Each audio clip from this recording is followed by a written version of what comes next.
சாப்பாடு ஆவறதுக்கு முன்னாடியே வந்துட்டான் அந்த லவுடு. அடே, சாப்பாடு ஆவறதுக்கு இன்னும் கொஞ்ச நேரம் ஆகும்டா. சாப்பாட்டுக்கு உரைய வச்சா எப்படிதான் மூக்கு வேத்து வந்துடுறானோ தெரியல. இவன் சாப்பிடாம போக மாட்டான் போல இருக்கு.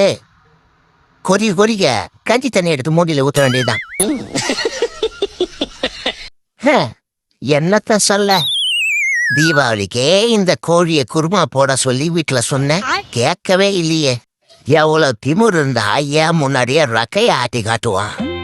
இருடி, இந்த பொங்கலுக்கு ஒரு ரக்கைய உடச்சி சூப் வச்சு குடிக்கல.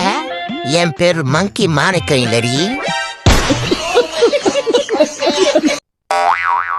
ரொம்ப நாளை கழிச்சு இன்னைக்கு ஒரு நூடுல்ஸ் பண்ணியிருக்கேன், சாப்பிடுறியா? சாப்பிடு மச்சான். உனக்கு இல்லாத நூடுல்ஸா? நீ சாப்பிடதான் ஸ்பெஷல்லா பண்ணியிருக்கேன். பொறுமடா, பொறுமையா சாப்பிடு மச்சான். ஒரு ரகசியம் சொல்றேன், யார்கிட்டயும் சொல்லாத. இதுல மிளகாத்தூள கலக்கறதுக்கு பதிலே விஷத்தை கலந்துட்டா. விஷத்தை கலந்துட்டேன். என்னது விஷத்தை கலந்துட்டியா? அரப்பாவி, சாவுடா. நான் சாப்பிடலான நூடுல்ஸ் செஞ்சு எடுத்து வந்தா முதல்ல நீயே வாய வைக்கிற. நன்றி கேட்டா நாயே, செத்து போடா.